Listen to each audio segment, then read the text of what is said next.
in the generals. Nearly every ball is a funeral. And when we batting, brother, go and put your men on the boundary line. And if you give we a liquor, that is merely a hiccup. Look, you win the little battle, you lose the war. It's the same result every time. Everybody sing. Here come the West Indies. Here come the West Indies. Them rude boys gonna get you by degrees. Here come the West Indies. I tell you now, here come the West Indies. Here come the West Indies. Them bad boys gonna bring you to your knees. Here come the West Indies. Special request to the Trinity posse. And what about the Guyana posse? And what about the Jamaica posse? There's just one run on the board. Malcolm Marshall is the bowler, and your commentator's Ian Chappell. With him is Tony Cozier. And that's out. Lloyd has taken the catch at first step, and Australia have lost the wicket in the first over with Dyson Court-Lloyd, bowled by Marshall without scoring. Australia are 1 for 1.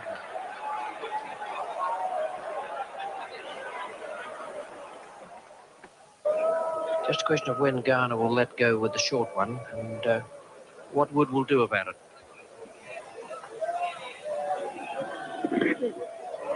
Lloyd, great catch, and well bowled by Ghana. He put that man out there at square. Wood wasn't sure if the short one was going to come. Got the one round about off stump, cutting away, and that was a brilliant catch by Clive Lloyd, who's now taken 2 to dismiss the 2 Australians. Survival's the main aim now for the Australian batsmen. Start again tomorrow. Vessels has been very watchful. Played very well indeed for his 13 runs. He's hit the half volley and placed that well. That's a good shot, but well caught. Beautifully caught in the gully there by Michael Holding. And that was pretty well hit. Kepler Vessels would be considered a bit unlucky. Hit that right off the middle of the bat. But the tall man in the gully, Michael Holding, just dragging that catch in. Michael Holding is actually racing off the ground. May have injured himself.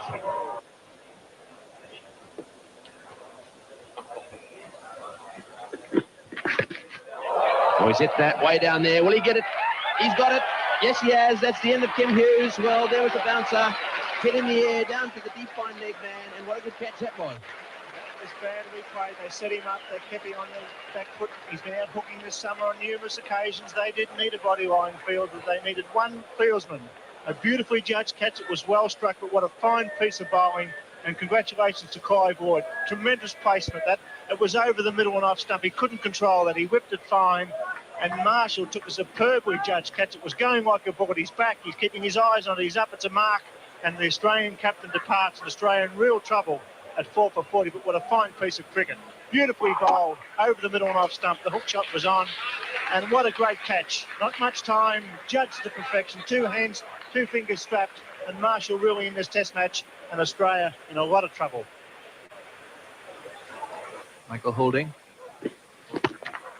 Yell at the batsman. Brilliant bit of fielding by Holding. Hit the stumps too. My goodness, the West Indies are really on screen this morning. Magnificent bit of fielding.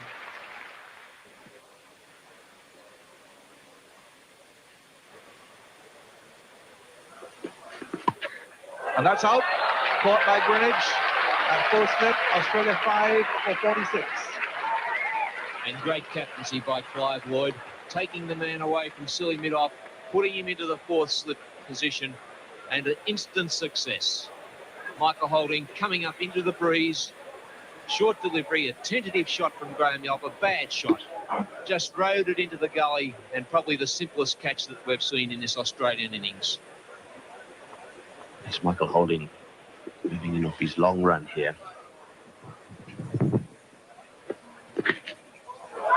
Appeal for a catch, he's gone. Catch down the leg side by Dujon, well taken. And Border is out for 15, and Australia are 6 for 55. And that's the prize wicket of Alan Border going to Michael Holding. A sensational spell this by Michael Holding. 3 wickets this morning, a good catch by Jeffrey Dujon, showing his versatility. 100 yesterday, good keeping that. They're not easy to take down the leg side. Border just getting his bat outside the line of his pads, flicking at it, and an excellent catch. Not such a good delivery from Michael Holding, but one that's produced a wicket for the West Indies.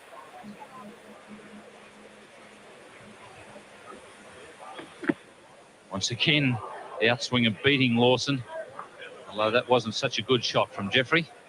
It is an extremely good delivery because the ball's always moving away from the batsman. The bowler has two chances, one of bowling the batsman or getting an edge and having a catch go to slip. And there's the edge, and that's exactly what the bowler is attempting to do. On that occasion, he didn't hit the stumps, just got the edge, and all very simple for Jeffrey Dujon.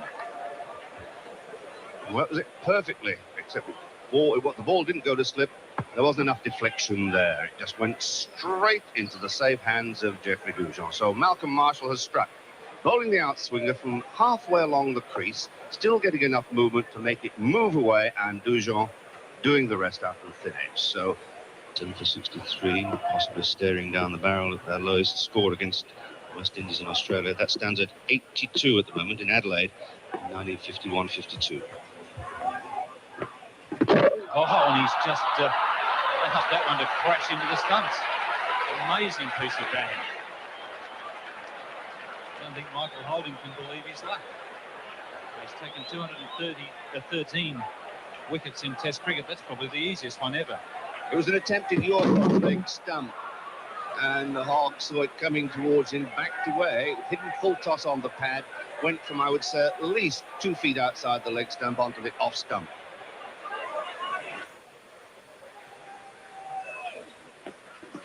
Oh, and well, he might be quite happy. He's certainly quite happy to go. He hasn't waited for the umpire to give him out. And Michael Holding is now on a hat-trick. Cricket bowler for once, receiving some of his own medicine. And Rackerman there, embarrassed a little bit by that short rising ball into the ribs, flinching, moving away to the leg side, not getting inside the line of the ball, offering a tentative bat. Out first ball.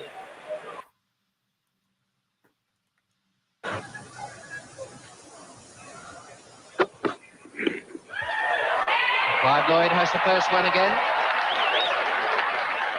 Not a very good shot there from Kepler Vessels. He's gone. Joe Garner, despite no ball, has snapped up the first wicket. Marshall again, Dyson, the wee batsman. Oh, he's gone. Dragged that one back onto the stumps. Malcolm Marshall generating just a little bit of extra pace there. That surprised Dyson, I think, Frank, and that inside edge back onto the stumps. A tragic end, though, a tragic end to that partnership between these two batsmen. Dyson, a little unfortunate, expecting that ball to come in a little bit and getting an underneath edge and putting it onto his off stump. Look at Dyson's bat, though. It really is out of the perpendicular, isn't he? He didn't play straight at all, that. He chased it wide of the off stump and pulled it right the way back. So Marshall strikes.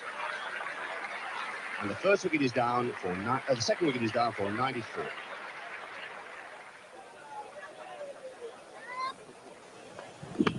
It's the edge, and beautifully caught by Richie Richardson, I think. Yes, the umpire has acknowledged that the catch has been taken, and Courtney Walsh has his first wicket in Test cricket. A brilliant catch by Richie Richardson at third slip. Marshall to Alan Border. Well, that's a good delivery, and well taken by Desmond Haynes on this occasion. That really was a brilliant delivery. A nasty one, and Alan Border had absolutely no hope of getting out of the way of that one. Walsh to Yallop. And there's another one. Graham Yallop has gone. Close infielder Desmond Haynes, and Courtney Walsh has two. And that, unfortunately for Graham Yallop, was badly played. He was well inside the line. That delivery, it wasn't all that short, it wasn't all that quick. He just fended it away. We see the line is just outside the line of the off stump. It was across. His bat wasn't straight, it was nearly horizontal. And it was a good, smart catch by Haynes, and Graham Yallop disappears with Australia, reeling it.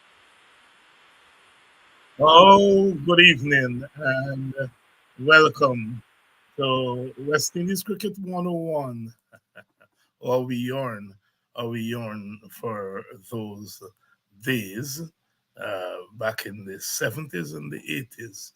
We ruled the cricket world, ruled the cricket world. According to David Rudder, we ruled the cricket world.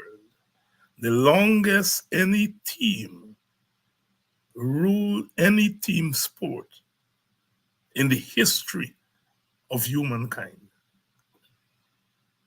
Understand that. We in the Caribbean, we did that. The poorest cricketing nation, dominating the world, changed the sport forever. Our cricketers had a consciousness of what they meant to us as Caribbean people. I think that made the biggest difference. I look around today, I see some cricketers as good as the cricketers back then. Some of them bowl as fast as the fast bowlers back then. Every now and again, we see some catching that equals the catching back then. That's another story for another day, because I think it's part of our dominance that we don't always talk about. The close to the wicket catching. I mean, great fast bowlers, in fact, great bowlers, period, but especially fast bowlers, are never, ever going to be great without great slippers, great slip catchers, and of course, short leg and so on, as we saw there. But here we are, looking back at those days when we ruled the cricket world. How much things have changed, how much things have changed. Good evening and welcome to Politics. Here we go, Politics 101. West Indies Cricket 101. There's some politics there, according to CLR James, because it goes beyond the boundary. Tonight, we're going to be talking about West Indies cricket. We have to continue to believe. We have to continue to believe that we could at least get close to where we were. This past week, we saw the Caribbean Premier League in action. For those of us Guyanese who are supporting the Amazon Warriors, good news, they won 2 out of 2 this week. Of course, Mr. Hetmeyer gave his fans and, of course, his detractors too, because some of us who maybe in the column of detractors are not there because we don't like him. It's because we become frustrated, you know. But he came good this week. 91, and of course he just faced about 3 balls last night, but it was enough for him to thump one down the ground and to say a little bit of play there between him and Mr. Joseph Alzari, and thumping Alzari over mid wicket, and I think we've seen some interesting T20 cricket this morning. Oh my God, I so feel for the Patriots. Another one into the last over and losing. But we're going to be talking about all of that. The West Indies announced its new selection policy, and I think they attempted to explain what that policy will look like for those who are not as bright as I am. I'm still struggling to figure it out. But we have 2 ex-cricketers here tonight who can say they're like me. they can't figure it out. They will have to figure it out for us. Dr. Adams and Mr. Alfred Mentor, His Lordship, the Mayor of Georgetown, who a lot of people may not realize, a former cricketer. And he was opening batsman among other roles. But he's here in his capacity as a cricket analyst. And Butcher is going to join us shortly. But we want to spend some time talking about the new selection. No, it can't be selection policy. Come on, David. You can't wrong talk like that. It's not a new selection policy. New selection system. New selection system. I think it might have been Sports Max. I was looking at a couple of nights ago, and might have been Fazil Mohammed, I can't remember. Somebody raised the question about whether selection is one of the reasons that we are doing badly. Because the selection system suggests that the system that we've had in place has not been paying dividends. But we'll talk to the experts, and they will let us know. Please share the link, please share the live, and let everyone know that we're on. There's no match tonight, so far as I know. It was earlier today, and quite heartbreak there, like I said, for the St. Kitts Patriots. But that's the modern game. That's the modern game, Fabian Allen coming in at 10, and people say, well, why are you sending him so late? And he came in and whacked the 6 and a 4, and that was that. The Patriots couldn't defend 11 in the last over. Let's bring in our experts. Dr. Adams, good evening.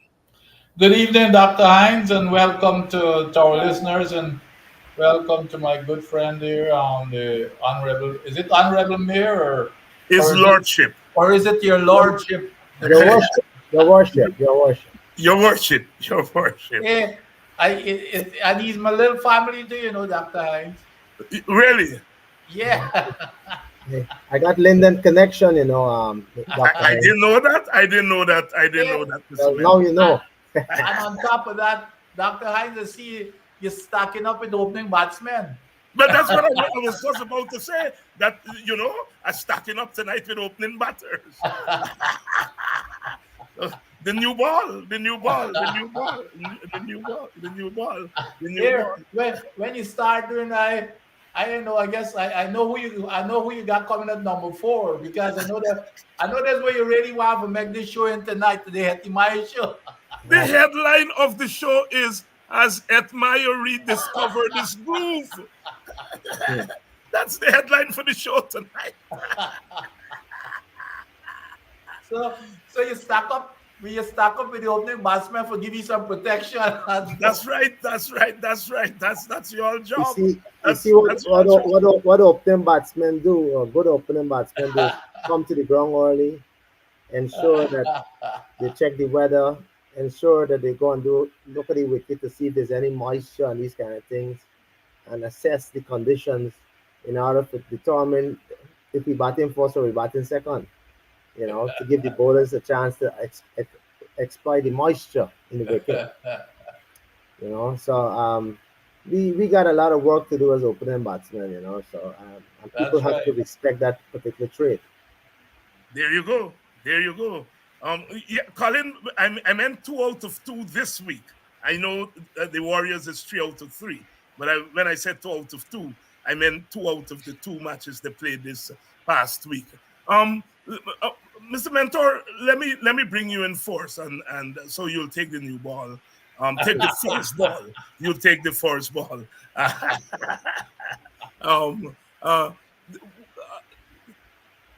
The St. Kitts pitch. It was raining 6s and 200 scores a couple of days ago, and then all of a sudden, teams are struggling to make 160 on that very wicket. Well, I'm not sure that they're playing on the same strip, but it's the same ground. So I want you all to help me understand what's happened there. What has changed? Well, my assessment of the 200 score in the earlier matches is that obviously the wicket and other things were fresher. Um, the, obviously the ground is also very small, so they took advantage of that particular situation earlier when the ball was actually coming on and the wicket was actually playing truer. As the matches go on and the wicket wear out, that's in Kit's wicket. Maybe after 6 days of consecutive or thereabout playing, naturally it gets drier. Preparation of each wicket, the groundsmen have to do their work and not give can't figure out how much water to give it or what they have to do concerning the particular wicket. So in that case, you notice what happened thereafter. People started with a lot of paces, but then coming down to the back end, they were playing at least three spinners in their team. Like even today, where St. Kitts itself played, I think it's if I'm right, St. Kitts or which team Pomal is in? The St. Kitts team, right? Yes, Pomal Right, is in St. Kitts, yes. right. So Pomal, Ned, as well as whoever else played. I can't remember the third spinner. Oh yes, the guy, Hasaranga.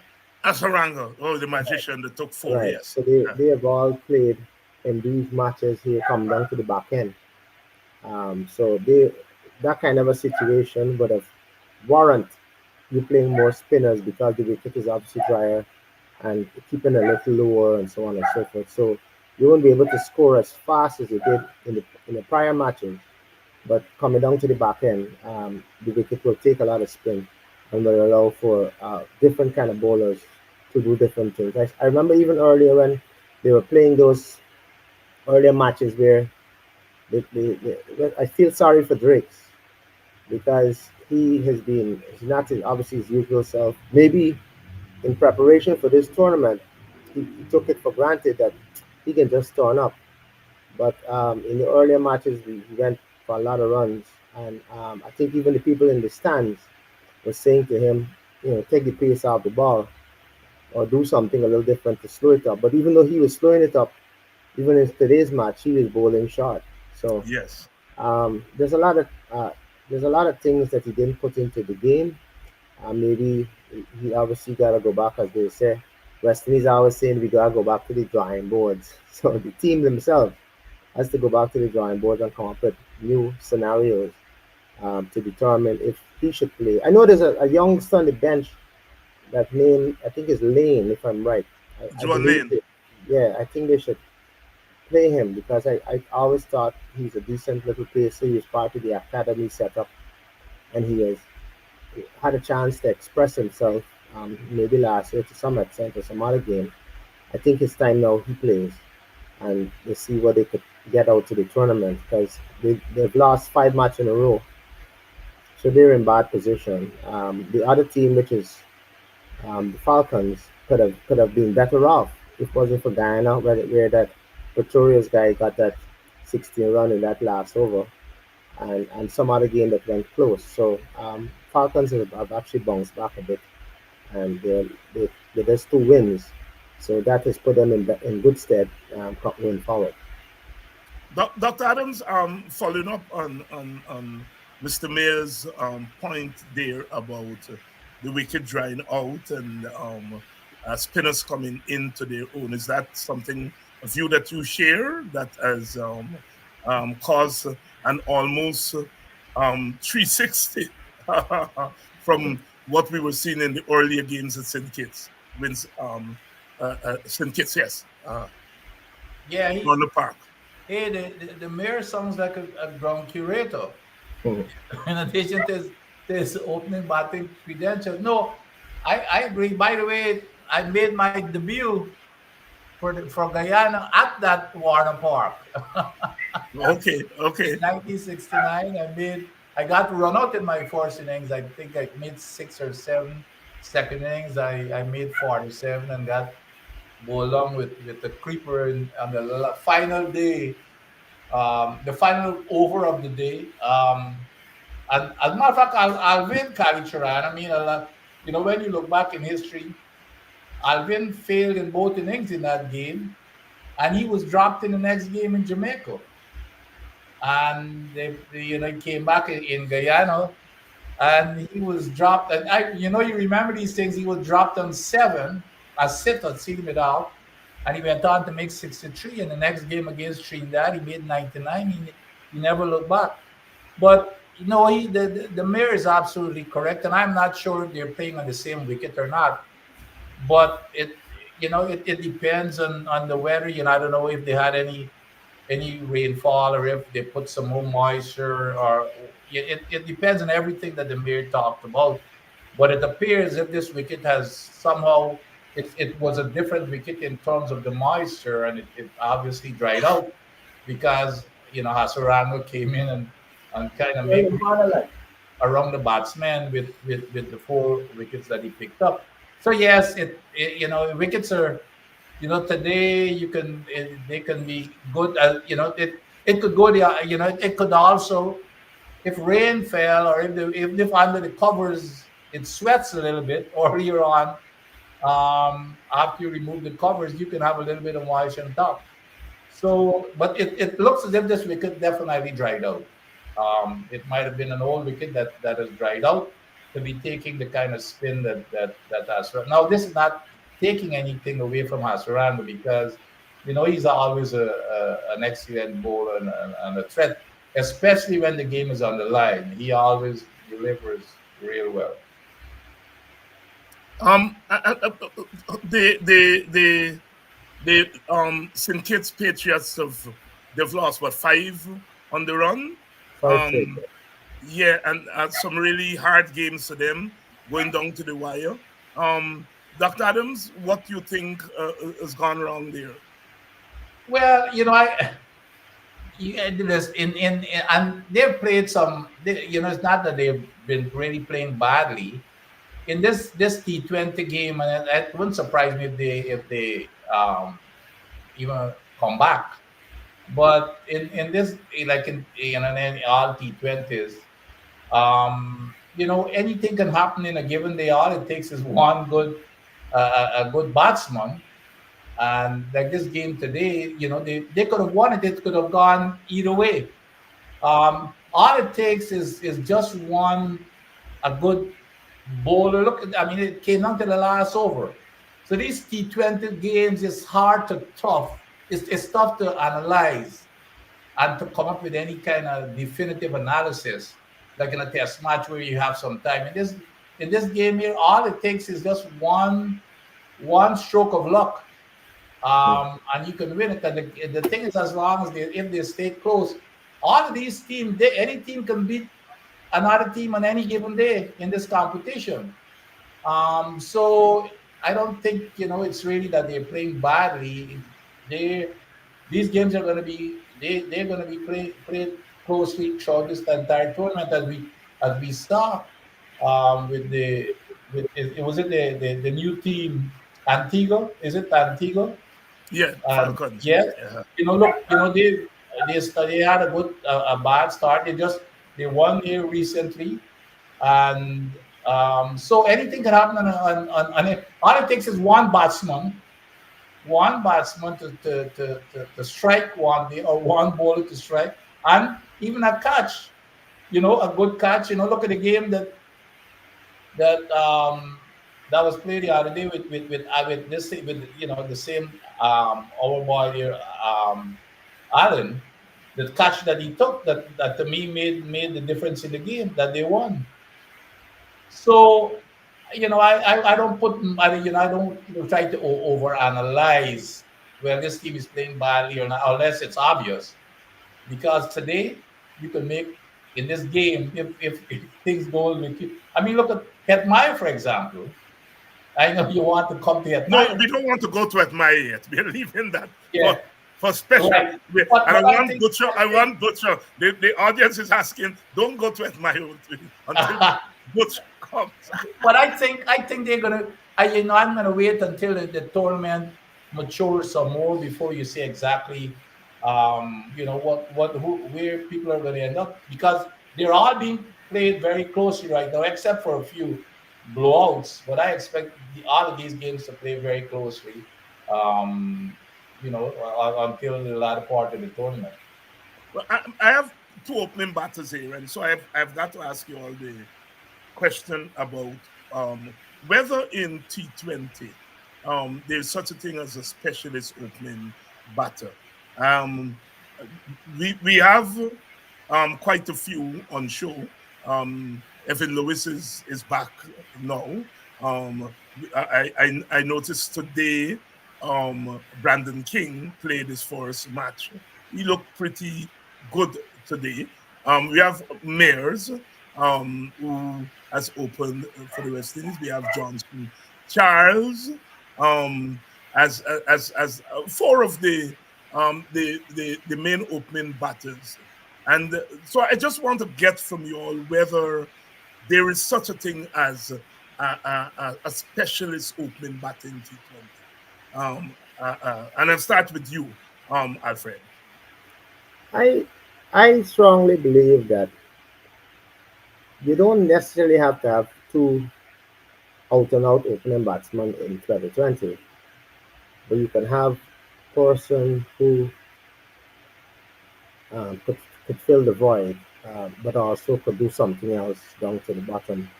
And I think Guyana has been somehow or the other trying with that. They tried a bit of that with Moti. They tried a bit of that with Sinclair, which whom many persons don't know. But Kevin Sinclair would have played as a youth cricketer for Guyana as an opening batsman who could bowl off spin. So it's not like it's nothing new to him, and I believe that they should persevere with him as an opening batter. But then I noticed again that this Robinson person, I wasn't sure if he's opener for New Zealand or in the leagues that they play, but he came in and he didn't do too bad either.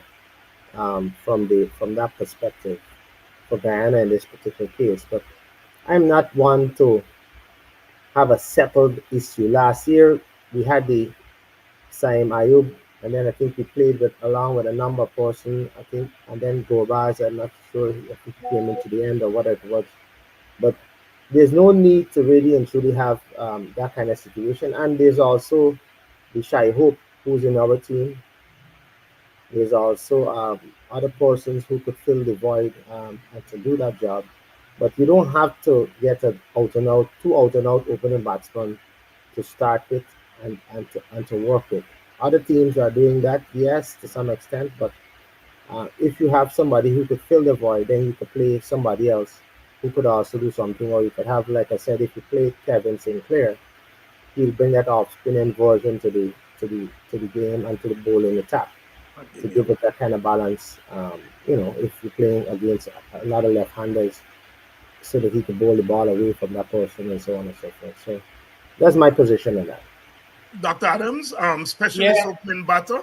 What are we expecting the opening batters to do? Obviously, the straightforward answer is to whack the ball as much as possible during the power play. But anyhow, over to you. I no, I what that's half of it. I like the idea of playing somebody who's going to do that. And that is why I always would like for Mayers to be there and a batsman such as Charles. They hit and miss. But then you need on the other side, because like you said in the power play, those guys they come in and they swipe the ball in the top end, it flies all over the place. That's their role. However, at the other end, you can't have both of them doing the same. You need somebody who can bat long, bat through the innings, and that is why Hope and the Kings and those type of folks, that is their role. So I don't. I think it's an overkill when we talk about specialist opening batsmen in T20, because remember, the one thing that the opening batsmen do is the ball moves is supposed to move around like in Test cricket. It moves around. In T20, you're lucky if you get the first overs if the ball continues to move after the first over. So that should not be an issue. So I like the idea of one batsman, one batter, who's just going to throw his bat around and to take advantage of the power play and the limited fielders on beyond the line.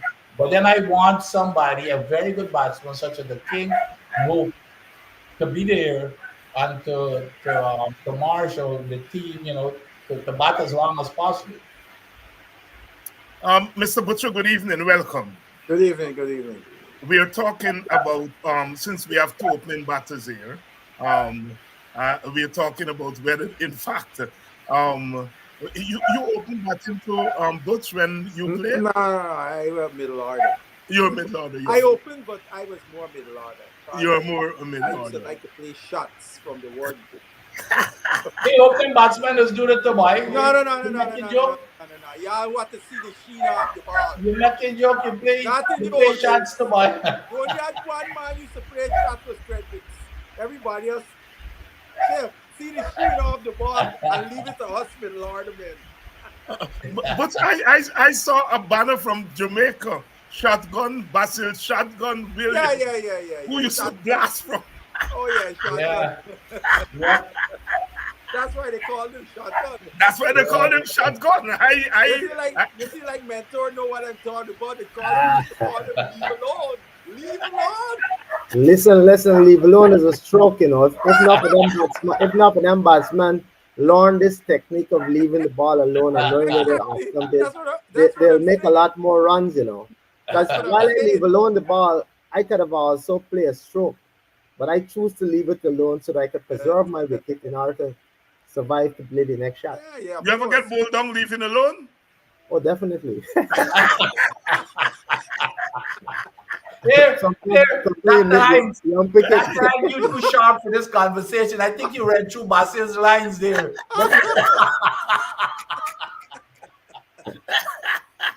Oh, Lord. So Basil, do we need specialist opening batters for T20 cricket? Or? What do you classify as specialist, right? I mean, what happens in T20 cricket? You find you got batters who can fulfill certain roles because they have exhibited certain skill sets in situations. Hence, they're good at opening because one of the things in the T20 game, you want to take advantage of the power play, right? You want to score as many runs as you possibly can with a minimum loss of wickets in the power play, right? Because usually the middle overs is where a team, they're able to spread the field. And if teams have good spinners, that's where they could bog. Well, particularly, especially us West Indians, because our guys don't rotate the strike as well, hit the gaps and so on and so forth, right? So it's always imperative you want to take charge of that power play, and you have to find guys who are capable of doing that. That if anything, that's what a specialist T20 opener is. Somebody that has that capability to do that more times than not, and because you've had guys who have been put in that situation to try to get on with it, and that's not their game. And in getting on with it, they're back in the pavilion before you could say nice. Mm-hmm. Mm-hmm. And I think Dr. Hines, and that's why I think it's becoming a standard thing right now. If you can find that player like a Narayan and those type, it's a hit or miss. So what you're basically doing, you're sacrificing a wicket. You're saying, here, if I lose them with a forced ball, it doesn't matter because my number 3 is going to come and probably play, the kind of role with 2 specialist opening batsmen. But you need that one player to take advantage who's just going to swing his bat, but you have that other player there, a really good batsman who can still step up the tempo, but will be there for a long time. But a player like Narayan is a rarity. That's the thing. Yep. If you could get a player like Narayan, who is a top-notch spin bowler, one of your top spin bowlers, but still has the skill, the ability to go at the top and swing and score runs in a regular, you're able to actually lengthen your batting lineup because of that. But the guy who would normally batting at 7 or 8 in the rain is instead coming to the top of the order, right? I agree. But I put in that category because I think that's the only thing that Charles does. If I'm going to play Charles, that's going to be Charles' role. I don't want Charles going there and want to play a kind Well, of a that, real batsman. I want you going there. If you're going to open with Hope or King, I want you to go in there and throw your bat. That's your style. Don't go in there and try to niggle the ball around. I put Charles, even Charles, in that yeah, category. and And if he gets away with it, it's you're in trouble. I think that's his role. Yeah. Pretty much. Yeah. Unfortunately, well, not unfortunately, in the World Cup, playing in Guyana on those wickets, Charles don't have a good record in Guyana. Period. And he, people criticized him for his efforts, but in the total scheme of things, I think he got the job done for us with those 40-something runs, because had he not scored those runs, and he became the guy who everybody batted around, because, he couldn't get off in his normal way. And I give him credit for having to be able to make that adjustment so the other guys could get the job done, because he wasn't able to tee off. And Alfred could tell you, Providence is not an easy place to tee off. Right. But I'm not the greatest fan of what's the guy name? Johnson Charles. Oh, none of us are. I strongly I don't believe he should have been part of the squad. Why you think I say he going in there as a slugger? But not even a slugger. He probably got good friends in the system that allows him to do. That's been alleged. That's been alleged. And that's been alleged a long time ago. But Johnson Charles should be making a team in front of Myers. No, I absolutely agree. I think that to some extent, I know that I wasn't sure what happened with Lewis. He was injured somewhere along the line. I think King was also had some injury or something like that. But Shai Hope himself should have been opening the batting a long time. Shai Hope has just come off a season with Guyana, win the tournament, was performing exceptional. He's a good white ball player around the world, and there's no way that Johnson Charles or Shai Hope should be bringing water for Johnson Charles. It was ridiculous for them to have such a situation. No, but I heard Dr. Vincent on this issue in relation to Johnson Charles being this pinch hitter or this person who go out there and just do a job. But you don't have enough. You have people. It's either go and do the slug or do whatever you have to do and get on with it, because if he out, nobody really knows. But he's actually playing. He playing in a team feeling like he's some opening batsman, and he's he's this showman and he whatever, and he end up playing some different styles and taking up a set of balls and soaking up balls. Set of things he's been doing that was not. What I don't think was part of the game plan. He went out with his own game plan. Yeah. And doing his own thing, and it affected the team in some ways. But sometimes it also worked because we lost wickets around a situation and so on and so forth. But Johnson Charles should have been in the team from the get go. No, but I blame Dr. Heinz wife for Johnson Charles being in the team. Who? Mr. Hetmeyer. If Mr. Hetmeyer to perform against England, Johnson Charles had no chance coming in the side. It's your boy with his failures get dropped, and they bring Johnson Charles out to the cold storage. Yeah. If your boy did his job, we would not be talking about Johnson Charles. But even Hetmeyer. I think you're tempting Dr. Heinz for let me start this conversation for Hetmeyer. Let us go to Mr. Hetmeyer. I just wanted Dr. Heinz to know who is to blame for Mr. Charles in this tech-ups. Because but Hetmeyer could have made the team. Remember Hetmeyer for the players, even as an opening batsman. Hetmeyer came up at under 17 and under 19 cricket as an opening batsman, and then he went on to bat for. Then he became this big 2020. But that was a different Hetmeyer. Hetmeyer used to open batting for Guyana. I can't go with you there, Alfred. Of ages, Alfred. That the Hetmeyer of ages ago. Hetmeyer has hardly ever opened in T20 cricket. So don't throw him into a role that's no, but if there was no need for Johnson Charles at the top there anyway, so you could invest and gamble Hetmeyer for going to beat it. No, and give you a sparkling start, especially against teams like we didn't have to play India at no point, but I mean we had to play South Africa. And had we beaten South Africa, I would have gambled with Hetmeyer as a man who is an international Here, batsman who I play don't agree against with these that. guys. I Hey, don't agree Alfred, with the that. team I should agree. have been. The team should have been. Myers should have been in the team. Myers should have. Myers should have opened with Hope or Yes. Yeah, King, and Hope or King at 3. right, And Right. and then of course you've got you've got Puran in, Mhm. right, but those right. should have been in top Yeah, 4. But Myers should have been in that team. It puzzles everybody as to why Myers is not And in and that then team. and then Vincent, with this recent series against South Africa, you picked. Now we supposed to be. I mean, the skipper said he didn't agree. He didn't. He's not buying this narrative about looking towards 2026 and so on and so forth. mhm. But are you going to tell me you're going to bring Johnson Charles and he don't play a game? It's almost like it's Charles, I'll give you a payday. So use me by come in the squad, you're getting a payday, right? You're gonna run water and thing, you're getting a payday, right? So wait, Johnson, Charles was in the South Africa squad. Where you Right, promise? like Where you you may mean, paying Alfred? attention Where you now. mean? No, You didn't see him running out with water? Yes, he I was didn't in the realize squad. that. I didn't realize that he was actually Yeah, in the squad. Yeah, he I was in would the squad. everybody, unfortunately, they didn't have a press conference Mm, when the team was selected, so Mr. Sammy could be questioned. right, Because that was a question I know some guys in the media wanted to ask.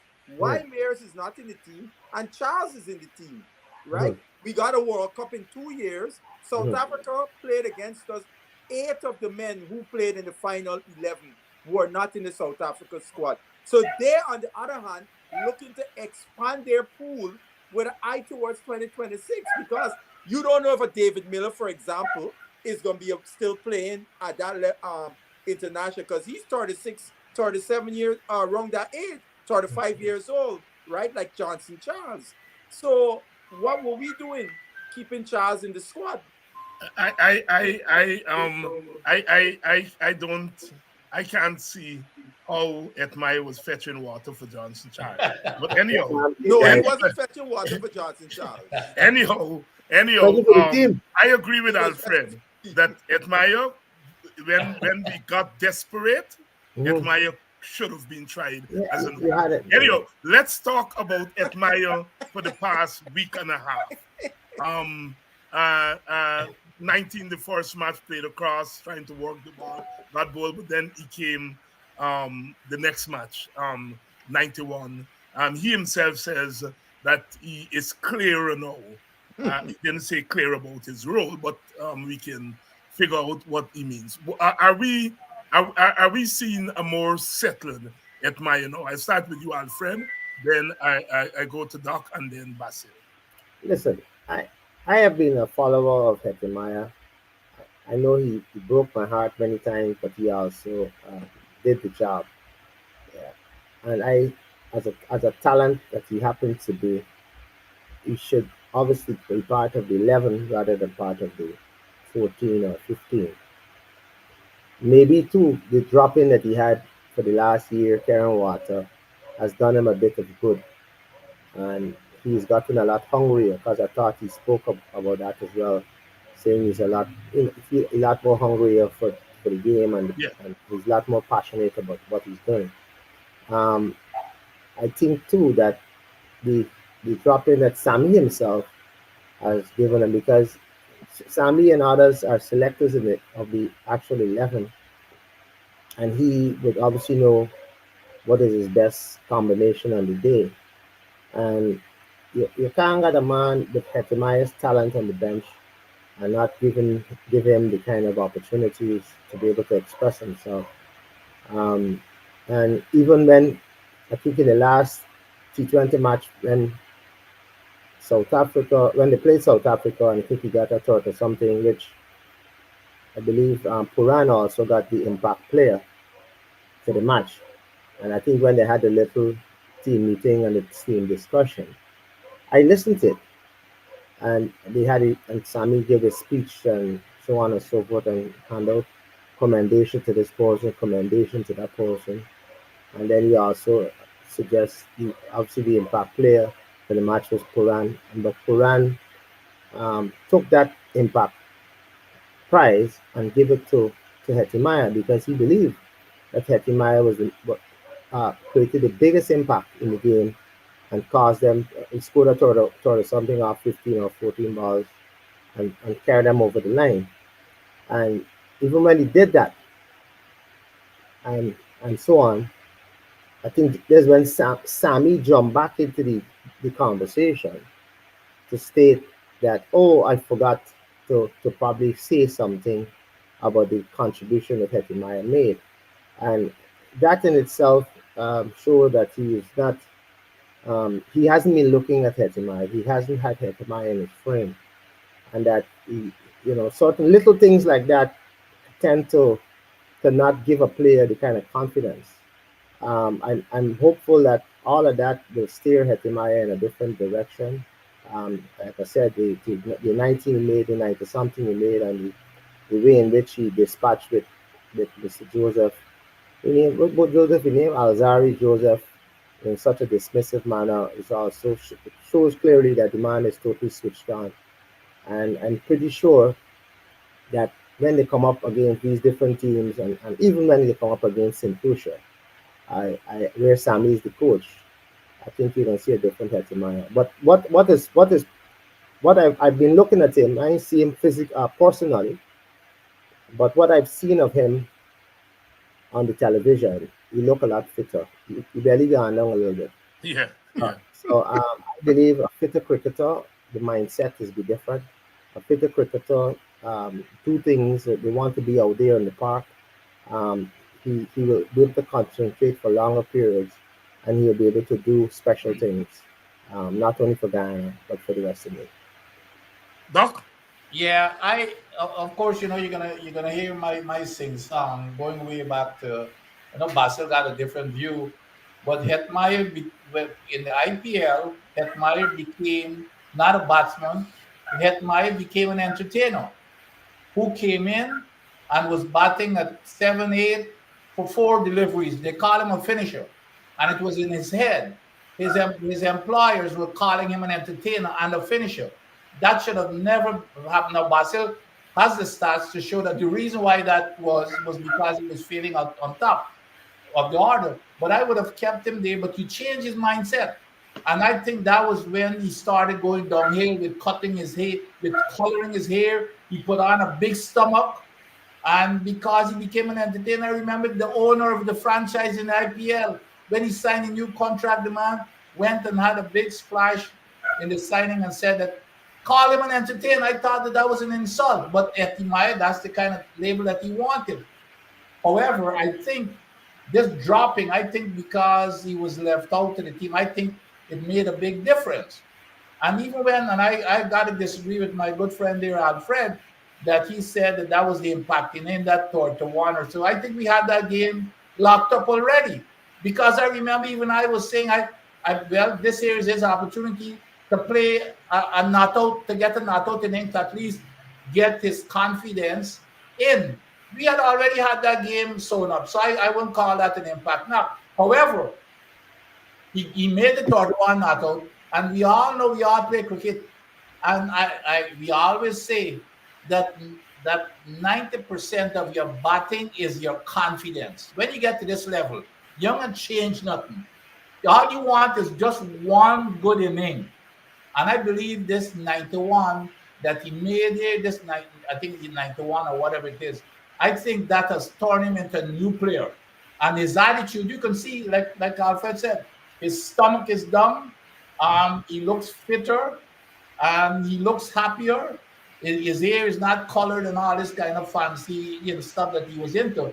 So I believe the dropping, I think it told a story because of the embarrassment that he probably suffered, and probably a lot of people spoke to him. So right now he looks as if he's on the right road, and let's hope that he can turn that talent that we all know that he has, turn it into a reality.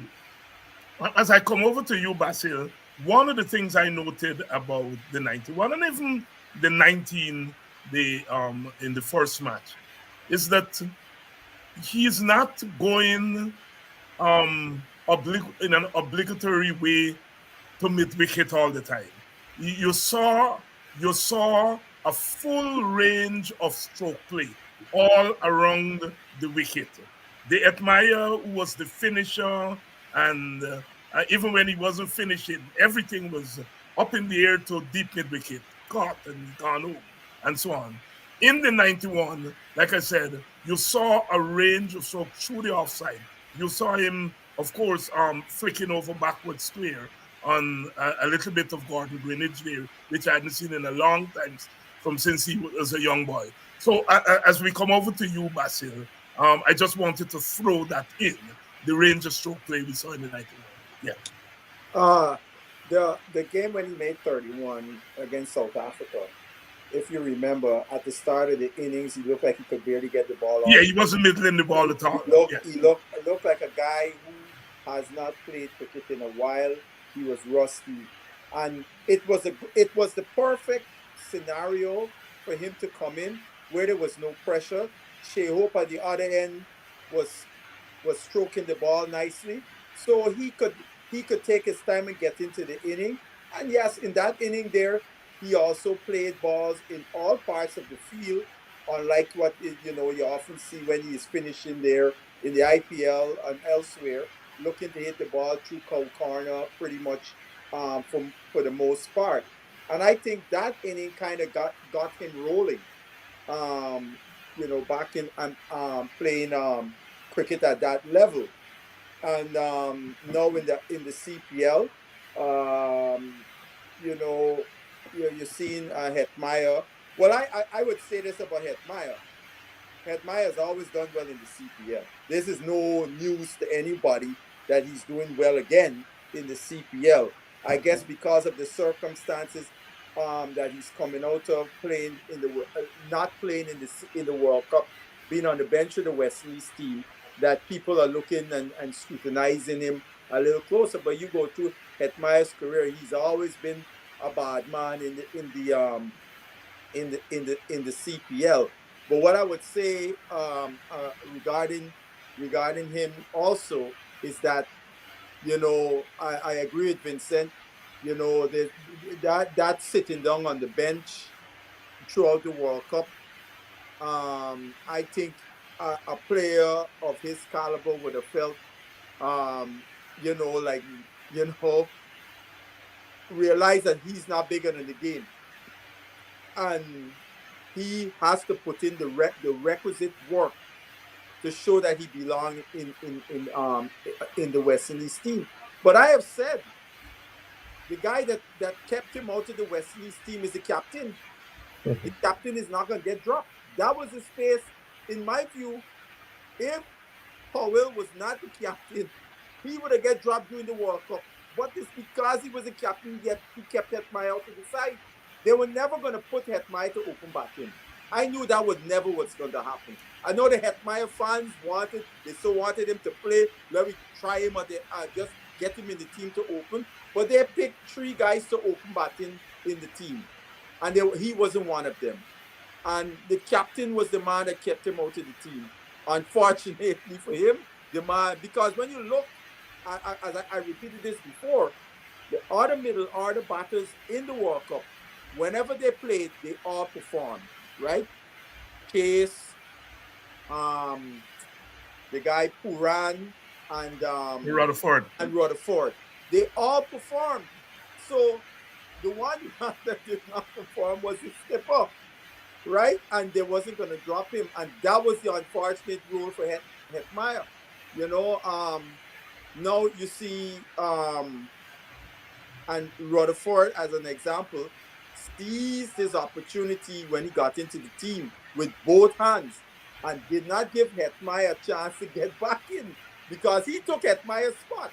And his performance kept Hetmeyer out of the team, right? I mean, now Rutherford has been cut from... He didn't play today. No, he's no longer on the team. He has been cut. Is it cut, Basil? I thought they said he went home on business, on family, something. No. I missed that news. Talk to me. Yeah. Rutherford has been cut. I mean, they use the fancy term,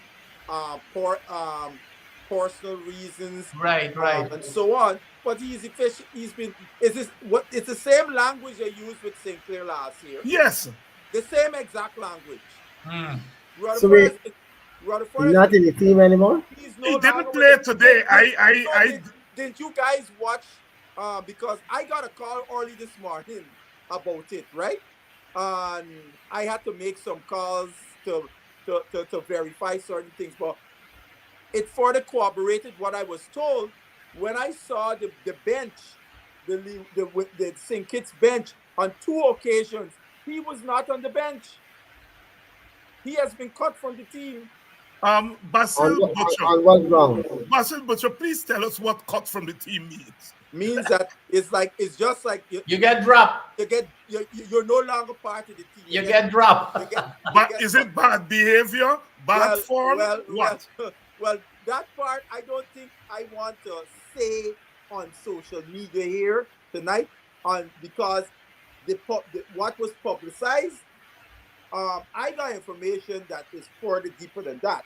Right. But I don't think it is my place to say we go, because that would be the place of if Rutherford chooses to do it or the franchise chooses to do it, because that generic thing came from the CPL, not from the franchise.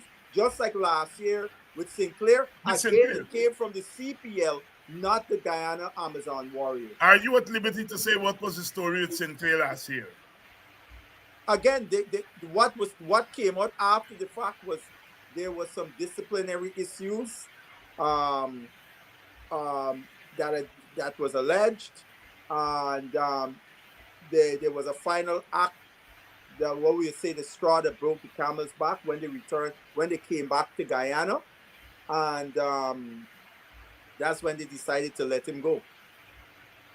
That's quite unfortunate. But it's obvious it wasn't something where it could not be resolved. At that moment, they needed to cut, right? Because the fact of the matter, Kevin is back in the team. That's what I'm saying. Because if it was one of those irrevocable separations, why would they have drafted him back into the team this year? So it was one of, it's like, you have your child behave bad, you discipline them or whatever, but it's not something you're not going to deal with your child again, right? So I think it was more a situation like that with Sinclair.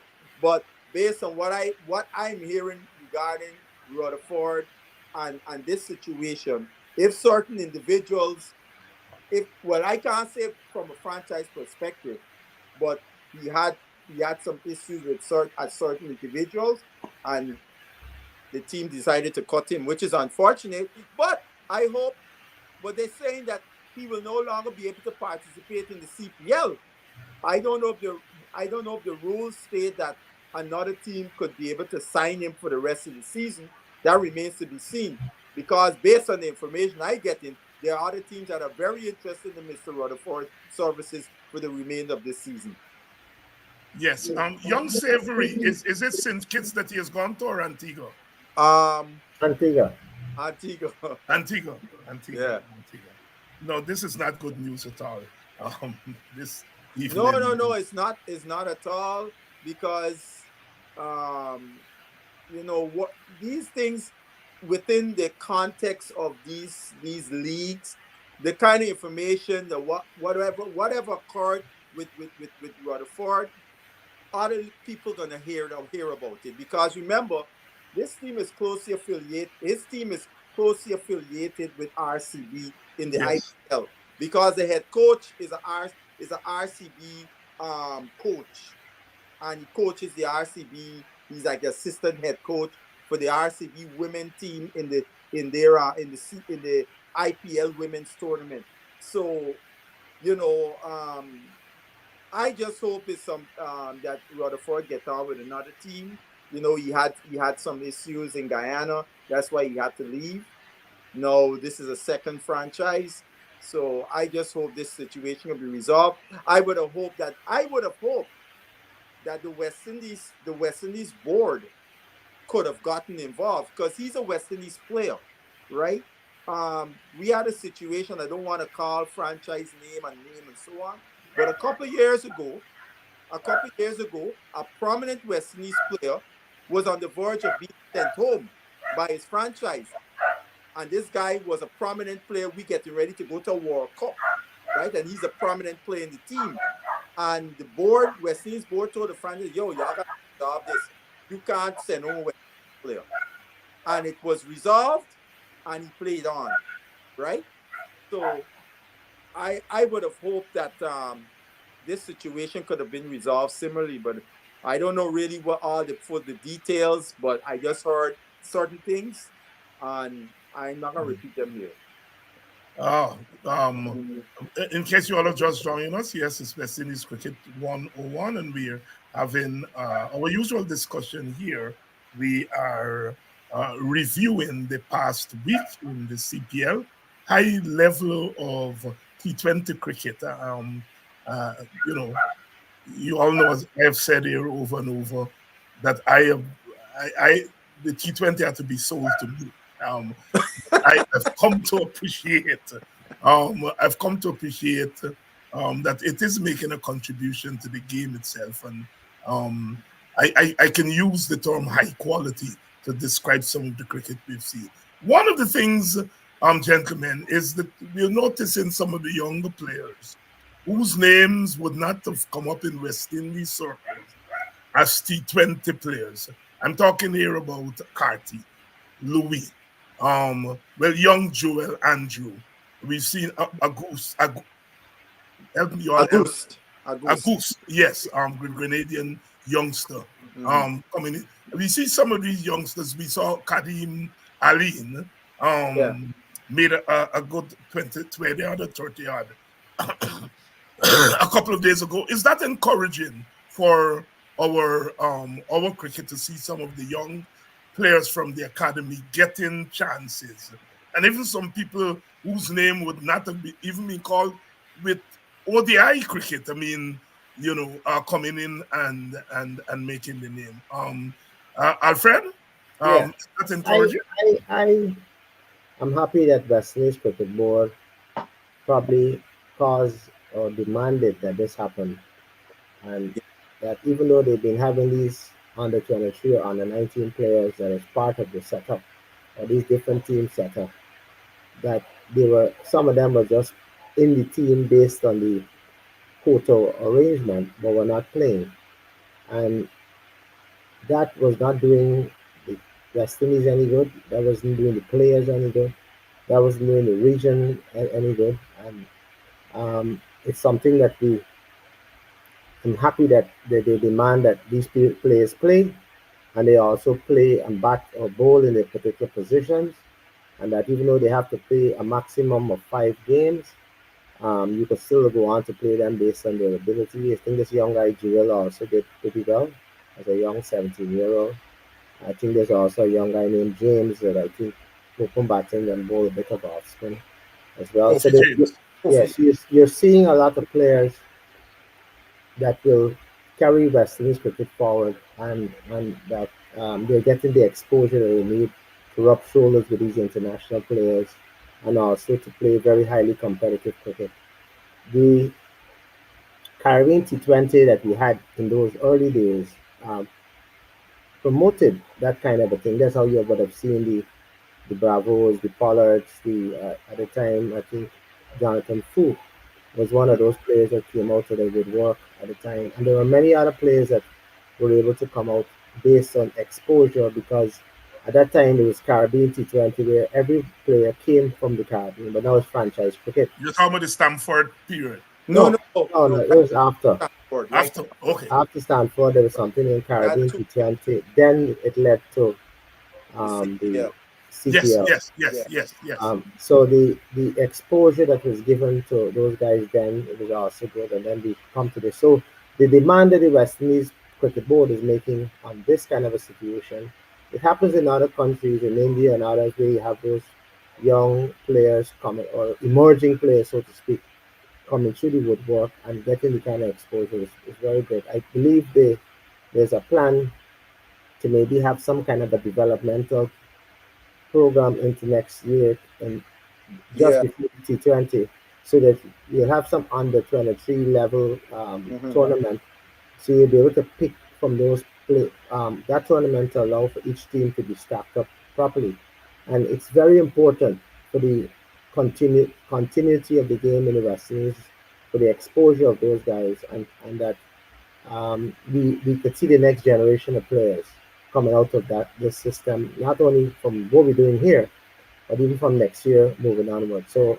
I support that kind of a situation, and I'm happy that our thinking, or the West Indies cricket board thinking, is in the right place, so that we can have new players on the stage to do the things necessary to keep us as a region, performing at an exceptionally high standard. West Indies cricket at the level of T20 performs very well. I think we ranked Mazia about third now in the world, and that ranking could get better. But the ranking could only get better if we expose these players and expose other players, so that whenever somebody fall out, you have somebody right there to fill in. Dr. Adams? Yeah, I totally agree with Alfred. But I think the additional benefit and what it has done, and the key word is exposure, as Alfred rightly said, in terms of bringing, it's not only to expose them to get the experience, they get the experience. But I think another key part of it is to provide a competition with even the players who are there already. No player, I don't care how big a star you are, want to have some youngster coming up, and you got to be looking over your shoulder. So I think it provides that competition, because I think one of the problems in the West Indies team that there is not like a long time, in the days of Butcham, Kanai, and those guys, whenever you got Peter Lashley making doubles and everything, breathing down your throat, you got to continue from across to keep your place. We do not have that in the West Indies anymore, and that is why somebody make a little 50, they could still maintain the place. So I believe more than anything else, I think this really drives up the competition to keep even the players who have been maintaining the place, to keep them cognizant that they've got to perform to keep their place. Since it's that competitiveness that I think they bring more than anything else. And the thing that I like too is that we're seeing a dimension of some of these players that we never expected.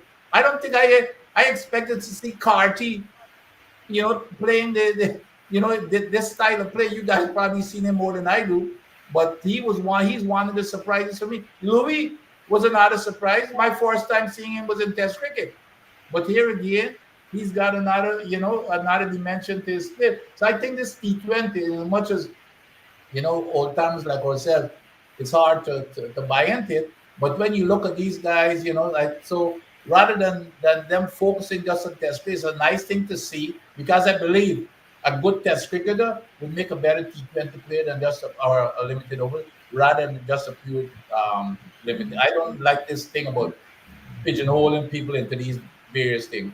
So I like that across the board thing, where these guys are showing that they've got different styles that can fit into these different types of game.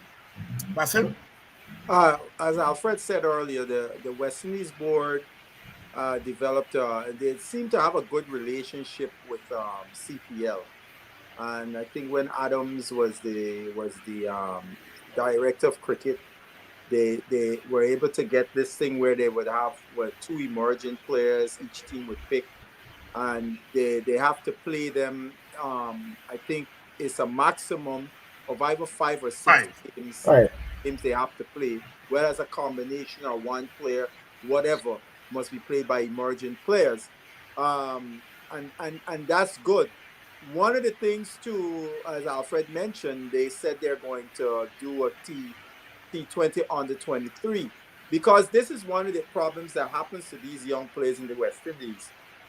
They get to play, maybe if they get the 5 games, or even they get to play more, or what have you. After that, what kind of competition are they able to play in? There's no other T20 competition of any quality that they would get a chance to play in. So now they have to wait till next year again to come. So where they have the environment for them to continue developing their skills. So at under 23 tournament, which most of these guys are under 23 that are filling these emerging player slots, play would help to play that role. And the second thing I like about the under 23, because now guys will have a chance to get drafted into a team, not based on what somebody say about them or hope about them. Meritocracy, because now you go in the under 23 tournament and you do the serious business, you should be the guys that getting drafted in to whatever different franchises around. So a youngster now could look and say, all right, I want to play for the Guyana Amazon Warriors. How do I get into the Guyana Amazon Warriors? Right? I got to get into the Guyana under 23 team and do the business, and I could get a chance to get drafted in to the Guyana Amazon Warriors, right? Rather than, because, I mean, Alfred could tell you, they got some friends and family selections has been going on with some of these teams who you know and who you're friendly with and those kind of things. And we got to eradicate that. We got to make it pure meritocracy. Let me add quickly, Dr. Hines, go ahead.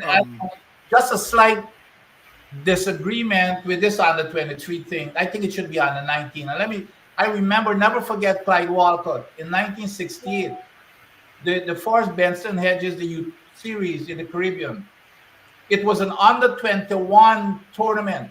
And Clyde Walcott said the Guyana team will be an under 19 team. He said, by the time you get to 21, you should have been playing for your national team already. And I believe the same thing here. When you get to 23, you should have been playing for your national team already.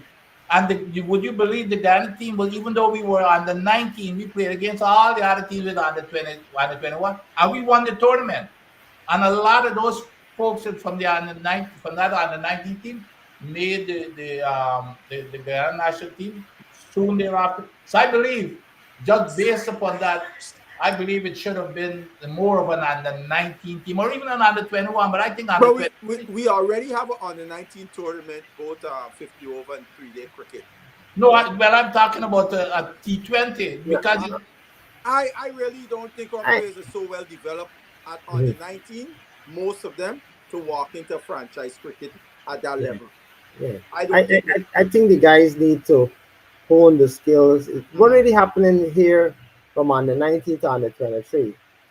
If you don't do something about it, you're gonna lose a lot of players. Of course. After they leave under 19 cricket. So that's always a really and truly this gap will give them the kind of exposure, allow them to be seen. And like I said, when the Pollards and the Bravos and the Narines and all them, that was their age in the Caribbean T20 when they were exposed. And when those guys played in those years, because I used to go and follow the cricket. Remember, I was president of the BCC, president of Georgetown, all kind of roles I had at the time. So I used to go around the place and follow them in the various regions. And I talking about 15 years ago, thereabout. Those guys were just 21, 22. Now, the trick about this issue is that this will also create windows for them, not only while they're on the 23, only to play for Guyana or play within the region.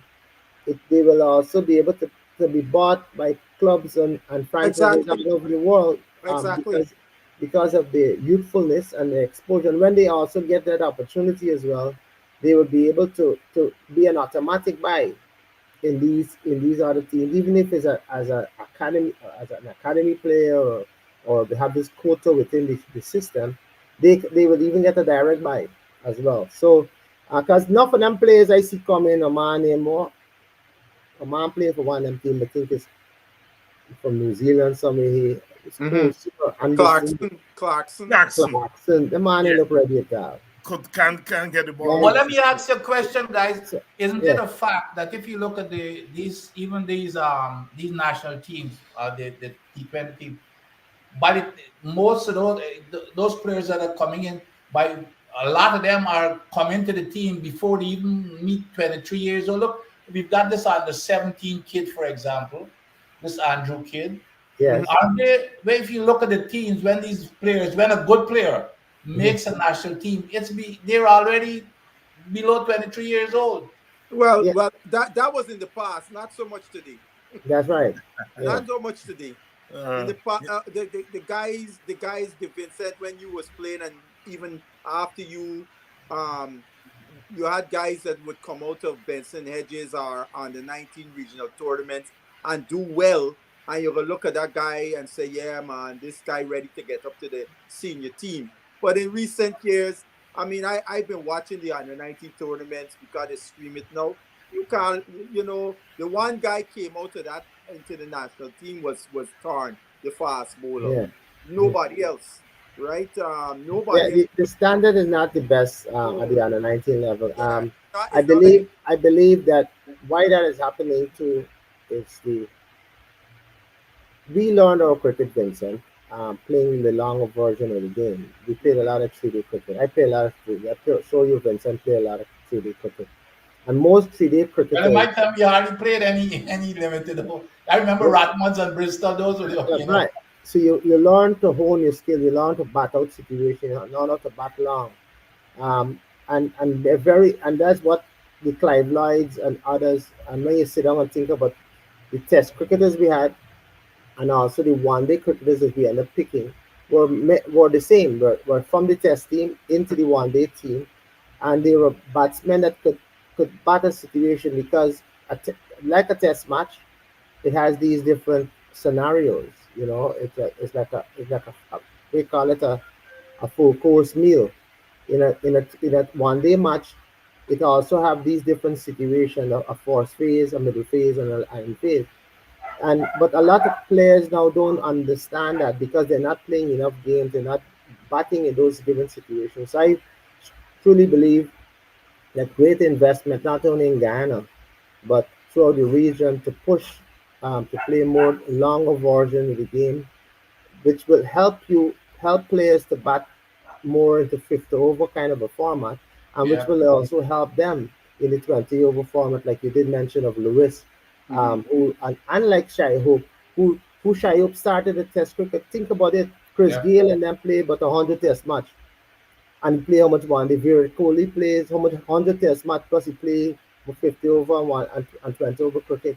Um, Williamson from New Zealand. Every country that you think about that has really good Test cricketers, end up those players also play good 50 over cricket and also 2020 cricket. So it shows clearly that the skills that you apply from first class cricketers, 3 and 4 day cricket, could also be applied for 50 over as well as 2020 cricket. So there need to be more investment. It might not be very appeasing or doesn't take to the eyes when you have played 3 day cricket. But that investment maybe also need to come from CPL, which CPL should be able to cause more, not investment only in 2020 cricket, but some of the monies and funds that are made here should be invested in the various regions throughout maybe the individual franchise do it, sponsor 3 day cricket and get it played, because the more they play those kind of cricket, it will help the cricket moving forward and help the development of the game, either at the 50 over level or the 20 over level. But 3 day cricket is not attractive, but it must be played because that's where the guys develop their skills.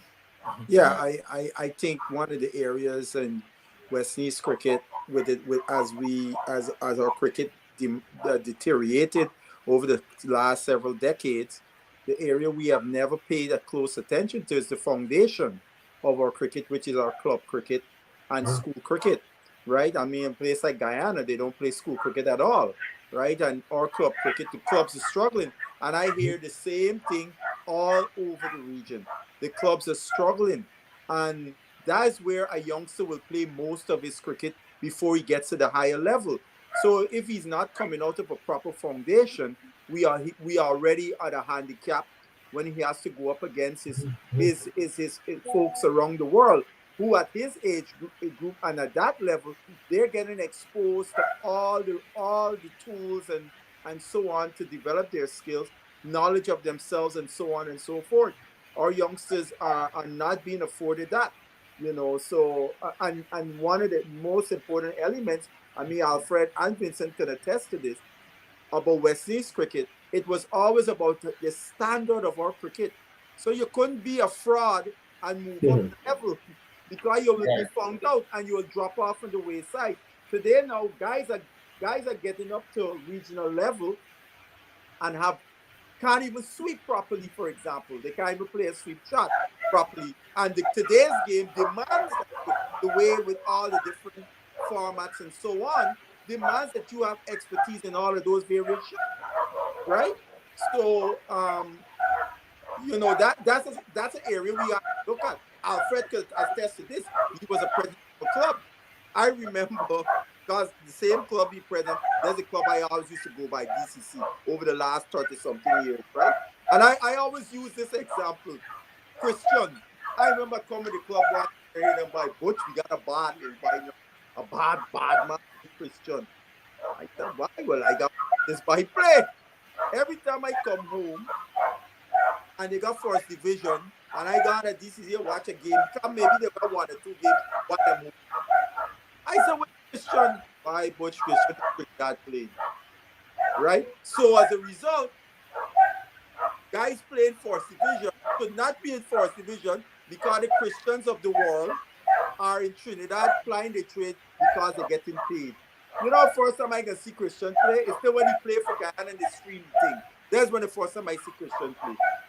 To this day, all the years I go home, I never see Christian play for DC because he's always in Trinidad. Something bothers me, and I want to get you all take on it. When you look at Guyana's bowling lineup, both spin bowling and fast bowling, you're wondering where a Junior Sinclair, Ashmead Ned will get to play in a Guyana 11. And look at the riches that we have in fast bowling. If everybody's available, you're wondering if Isaiah Thorne or the other fast bowler from Berbice, Shamar. Not Shamar. The other one. There's another guy from. There's another guy. Tyndall. You're wondering where people like Isaiah Thorne and Tyndall will get a break to play for Guyana. If you have Shepard and Kimo Paul and Shamar Joseph and Smith, all fit and available, where Tyndall is going to get a break? Dr. Hines, that's what we want. He's a 20-something-year-old. He's in the mid-20s. That's what you want. You want serious competition. Nobody must be in the team because they think there's a big buy. If you're a youngster, you gotta do the job and force it. I'm tired of hearing these guys. Oh, we gotta play the youngster. No. You a youngster, you want to get in the team. You got to go and do the business to show that you belong more than the other guys. That's the competition that we need that would help to raise the standard of our cricket. Basil is absolutely correct. I remember, from nobody else but Basil's father, when you complain that you're getting picked and all, you know what he said? How much hundreds you make? No, that's what he used to say. How much hundreds you make? You can't go and tell him you make a 60 something. No, he said nobody remember. And he always used to say, you make the runs, they got to pick you. Exactly. They're gonna fight the play. And that also puts pressure, which is what I said before. It puts pressure on those that you're looking over, they gotta be looking over their shoulder. Who's coming? Yes. But that is what built the West Indies team going back in those days. When we used to have Shell Shield, why you think Basil Fard and all them used to make sure they come back home for play Shell Shield, and they used to come back and dominate. They used to, and if they had to dominate because you got Peter Lashley and you got Renford Pinnock and all them making big run, but they can't get in because Basil and all them. I got a joke. The late Rocky Man, they had a player complaining a day in DCC. They picking me. So Rocky said, "Okay, come youngster, come over to the bar here." And Rocky pull out his book, his little pad. Hey, Rocky, how many hundreds you have? The boy said none. Rocky let out some cuss word and chest. Because Rocky said, I'm going to make a case for you, right? First thing, to start the case, you gotta, if I go make a case for this youngster, I gotta say, this boy got X number of hundreds, right? And when the man said Rocky ain't got hundreds, Rocky cuss you and chase you and go continue taking it. So that's the situation. Before I get your thoughts on the new selection system, Doc, the guy that opened with you on your debut, Isaac Sunarine, I remember as a small boy coming up that Brian Sadler, we had a commentator, Brian Sadler. I asked Reds for him and he said he's somewhere, In Brian Canada. Sadler is somewhere in Canada. Canada. Right. In Canada.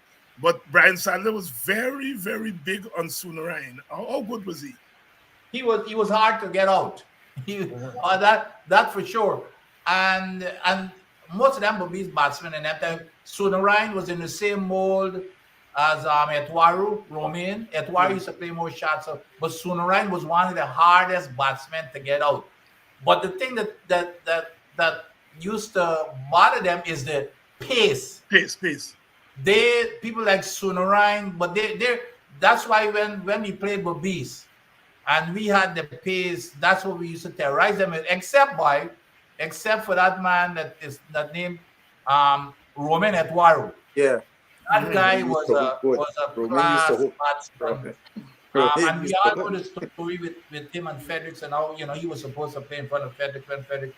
But Sui was a hard batsman to get out. He never took chances. He still had a few shots, but he was a really good, except for a lot of pace. He was a good batsman. Question. Okay, good. Yeah, because I remember Brian Sadler. Brian Sadler really thought a lot about him. He used to bemoan the fact that he couldn't get in the team because, of course, you had. He used to make a lot of runs. Yeah, he used to make a lot of runs. Yes. When the cup they used to play in Bobby's, was it Dawson Cup? Yeah, Dawson. Yeah. When you open the papers, Sunarine, double this, that, gone. This new selection system, brothers, you all talk to me about it. I've been trying to make sense of it. I've had some debates with people regarding it. In theory, I have no problem with the selection system. My issue is going to be: do we have the qualified personnel with the experience to fill all the roles from in the territories all the way up just below the head coach who is making the selections? And do we have, how are you going to hold people accountable in this system?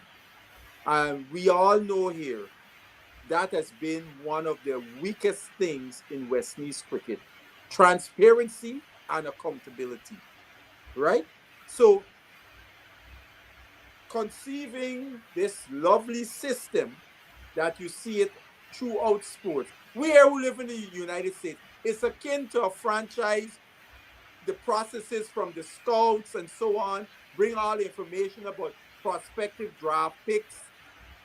They look at them, they go through the whole thing, how each one could fit with the team. And on draft day, they got a list of the players, and between the head coach and maybe the general manager, they can come to a consensus. When they come around, we can pick John Jones, right? But because you have a good structure from scouting all the way up in evaluating players, and you're not doing it based on sentiments or anything of the sort, you're basing it on the data and your knowledge of the game and all the demands of the position of the player is playing. Yes, right? That is the thing. This guy comes up with this system, and we don't have the infrastructure in place as far as I'm concerned. That's the challenge, to put that infrastructure in place. Because, Alfred, are you confident that we have the coaches, for example, in Guyana, because we could talk about Guyana because that's what we know most about in this thing, where they are going to give to the scout in Guyana all the proper information about players coming from different parts of the country, right? That he may reach out to in terms of the selection network. You know, are they going to give him the best um, information? One, two. They claim that the person who would be the scout would also be someone who is already in the selection process in the respective territories. Are you confident that we have those things in place? People like that in Guyana? Because I always hear complaints whenever Guyana teams are picked that there is a lot of, we talk about friends and family and favoritism going on. Alfred? I I haven't had a chance to really review this new system. Well, hold on, Alfred, before you talk. Let me just give you the synopsis. Yeah. The head coach is the one who will pick the team, right? Below the head coach is somebody called the senior talent. Something manager. This is for all levels, or Huh? just this No, this for no, all levels, or just all levels. Head coach okay? is the only one picking team, right? This senior talent manager would collate all the data from the 6 scouts in each territory. You got each territory will have a scout. Mm-hmm. This scout would be embedded in the local selection network. So we say Guyana. Based on what this guy is saying, that scout would be somebody who is already a selector in Guyana. He will now be under the pace, he would be hired That's things by cricket. West Indies Cricket Board, but he was also still sit as a selector in Guyana.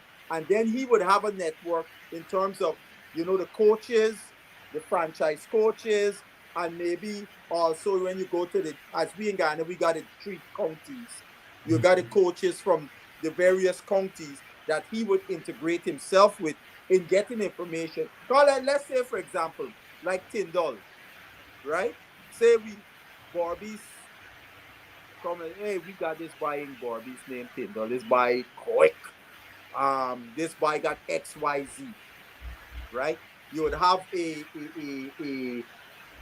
sheet where you make an objective assessment, everybody looking at the same thing. So if this is how you're gonna find if somebody is wanting. Say you want to assess a batter, for example, you'd say things like, how well does this batter get off a strike? How well does this batter focus on this batter?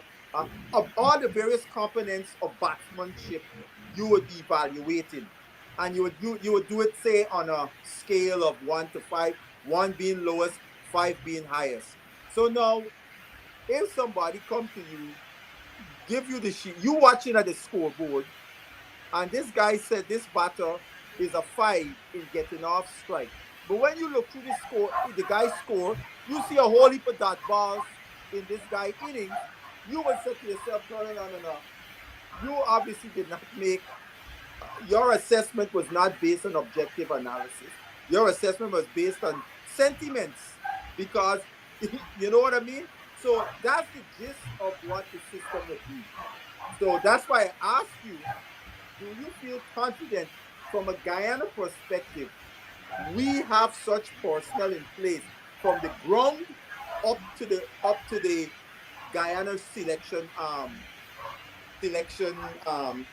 selectors, etc. What it sounds like is a very like a difficult task, and it sounds very complex. And um, I will obviously have to look at it a Mm-hmm. bit deeper to be able to come back to you, Mr. Hines, on Mhm. my prognosis of what it is. But I'm not sure if it's really from what I had explained to my butcher here, that if it could give a fair analysis of the situation, and it would not be subjective or being objective. So I would have to look at it. And when I Yeah. look at it a bit deeper, I will surely, on some other show, I'm Mhm. sure to be able to give you my true opinion on this. If Dr. you get a Adams? chance, Alfred, Huh? Go on YouTube Uh, and look, find the last press conference Press they had. conference. The director of cricket, he put up the chart and he gave right. a synopsis of it. You only Right. gotta look at that part. I will It's look at probably it. like I will look at it. I'll look at it and I will do my yes, reading on it before I actually speak on it. Dr. Adams?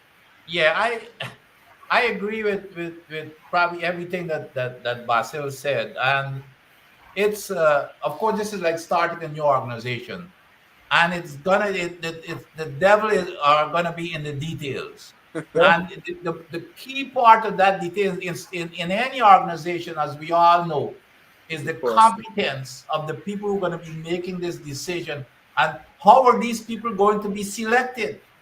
These Yes, are key decisions, especially from those that are coming up with the information that you bring up.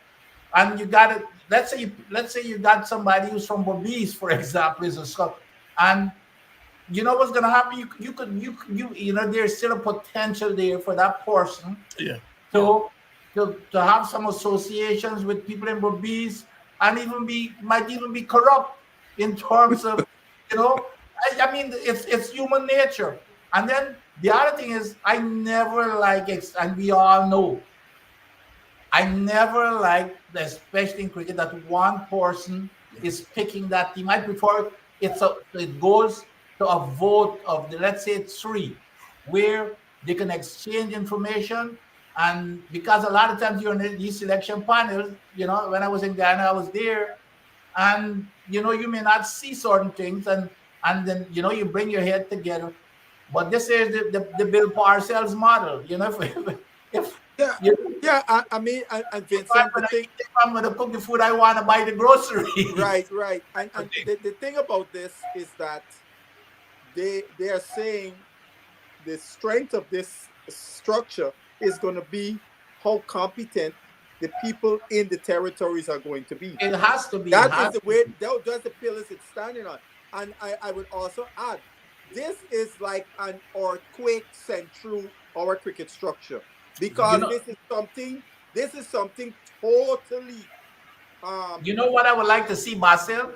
Mhm, Let's say, and when they put this structure together, without to make sure that at least you minimize the biases and what can happen.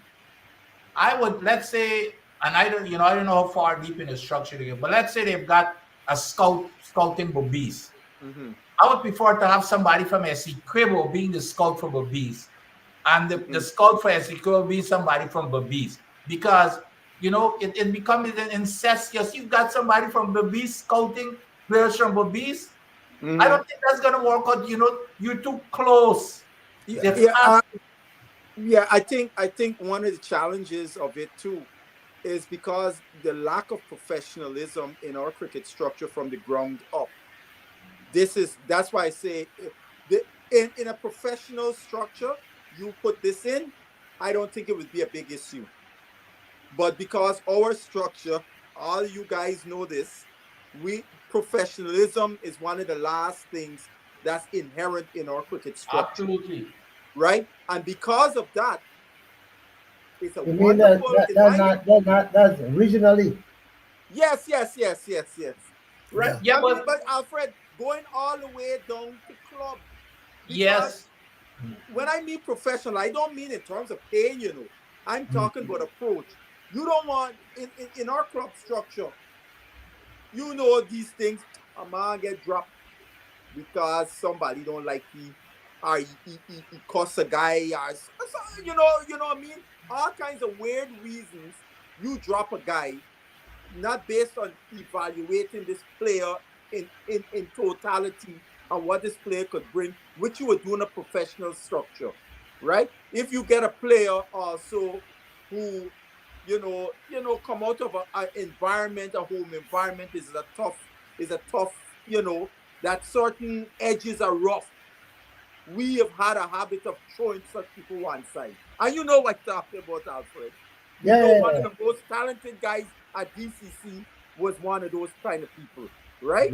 Lyndon Joseph. Exactly. So those that lack of professionalism from the ground up is what we don't have. And now to put this beautiful system in place, to me, there's a lot of coaching up and training up that will have to happen for this to be successful. I like it in concept, but the environment that is being put into is like, I'll use an analogy. You get distilled water, right? And if you pour some kind of pea, like that we say, your posy, you know, we know what posy. You know, you ain't going to the outhouse nighttime, right? And you do whatever you do in the posy. But now when you throw this pure water in the posy, pure water, you get a gunk up thing, it's still gonna be contaminated. And that's the issue I see with this You know, pure, beautiful stuff. without They don't reading want, the thing, huh? my thing on this is that I earlier said that I have to have more competition, more cricket, more whatever. How do you how will you be able to measure this thing if there's not enough cricket?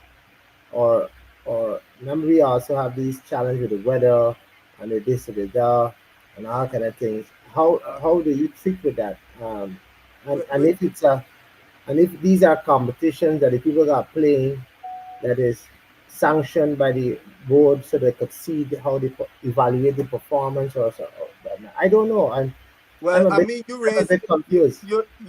you're raising all the quirks and all the things that will have to be, because again, Mhm. this thing is going to be dependent on the information coming out of each territory. And if the territory is not able to have the professional structure, But the it'll be, competition, they play cricket. yeah, you have to play cricket, You're being I'm just evaluated saying, on playing cricket, either bowling or batting or what it yeah, is. So you gotta play. But if you're playing two T10 match and two T5 match or some match, but it has to be a case where that also has to be a part of the structure. hmm The level of cricket you play, how much cricket you play, exactly. And and so that's, on and so forth. And Alfred, that's because where the competency yeah, of the scouts, the people who looking at these players, that's what I keep saying. It is the competency of such people in all the territories that will have to. The one good thing about it, I would say, the silver lining, all these people would be under the employ of the West Indies board. The West Indies board will hire them, so they're not beholden to the regional board, right? mhm, So the mhm. West Indies board will decide if they are doing their job effectively so they could hire and fire. You see, I have been calling for West Indies board to do something like this in every territory, because we have to take away this friends and family and become more professional, and you have a situation of transparency and accountability, which I is the hear one. I hear you on that. Let me make one other point that while the West Indies cricket board will hire or make the appointment, and this region and these persons are coming from the individual region where there's sovereignty, Mhm. and twist it or turn it, the each cricket board are shareholders in the overall West Indies cricket board. So the West Indies cricket board is an umbrella body for the various regions where the regions dictate Mhm. um, what happens individually for what they want. Mhm. So I'm not sure, even though West Indies cricket board will be making that decision to have that independence, um, it will still be influenced in some way by the various territories. Yeah, and I think one of the things the the current DOC keeps harping about is alignment. There must be an alignment from West Indies board to all the regions, which all of us would agree with, because you go to one territory, they're doing things this way. You go to the next territory, they're doing things this way. We can't do that. They got to be because regardless of what level of cricket you are in each territory, it's still West Indies cricket, because you're still trying to develop players to play for the West Indies regardless. Gotcha. Well, we're going to continue to discuss this issue. I think the one thing that makes the most sense for me is that if you're going to give the coach a team with somebody else pick, you Mhm. then can't evaluate him, Correct. right? Because he didn't pick the team. So that makes sense to me that the Yes, yes. coach, if you're going to determine whether the coach is effective or not, he got to be able to say, this is a team I want. So that makes sense to me. And that was a big team. That was a big theme in their rationale that now we can hold the coach accountable. The coach, right? Right. I mean, and the next thing to Alfred and Vincent and Dr. Hines. Normally, when the team picked in the past, you had a lead selector. Will also with Desmond Haynes. He would be the one that come to the podium and got to give all the rationalization to the selection of the team. I always didn't like that. I want a coach. I would have liked that put in the first instance that the coach was the lead selector. In the selection panel. He, the coach, is the one I want to hear from because it's he carrying the team wherever they go in. And his job is on the line for the performance of the team. My question, though, to this is this. How are you going to be holding the coach? What timeline are you giving the coach in terms of accountability? As we know here in the United States, we've seen coaches just get hired and a couple months into the season, the team franchise, wait, I think he made a mistake. And they fire him. And you got to pay the salary for that coach if you sign him for a 3 or 4 year contract. Plus the new coach you bring in, you got to pay. So you pay two coaches at the same time. West Indies, do we? These are some of the things that's going to come with this accountability. And, funds is always been a challenge for West Indies. So that's an area I would like that question to be asked. But you see, the thing is, our challenge, our biggest challenge is part of our culture. We do not hold people accountable in the West Indies, period. It's not like in the United States, if you don't perform, you're gone. In the West Indies, it's a totally different culture. Mm-hmm. And that's going to be one of the challenges. Yes. That's going to be the challenge. That's why I use it. That's why I use the phraseology. This system is like an earthquake through the cricket structure of the West Indies because it's bringing all those elements that all of us here probably been crying for in our cricket structure: professionalism, transparency, accountability through the structure. Yeah. And the one area that's always a challenge in West East cricket is every time we pick a team, there's a whole lot of argument. Me and my mentor here, many times we get in back and forth on social media when they pick a team, and everybody got an eye about the team. Yeah. I heard a guy, I think he's from New Zealand or all. The West Indies always torn in Carnival. The Carnival. There's a long corner. Long corner, right? I heard a guy from Australia. He was on, I listened to Radio Pro Mason's show, and he was on the show, and I think a West Indies team must have been picked for the World Cup or something. And he was amused as to the intensity of the discussion about the selection, the lack thereof. And this team was picked like about 2 weeks prior. That this conversation was still continuing. He was like, well, in Australia, you may just have a discussion for a day or so, and it's over. Because they're playing as one nation. Not here in the Caribbean. This will go on for a month. No, because we're a different nation. I want us to go out, though, pondering what the point Dr. Adams raised, and the question of governance culture. Mm-hmm. The system may have its upsides, but the placing of the amount of authority in the hands of the head coach, I think for our governance culture in the Caribbean, one man, single man leadership is bad. So I think Adams has raised the point about culture. Now, professionally, the thing may make sense.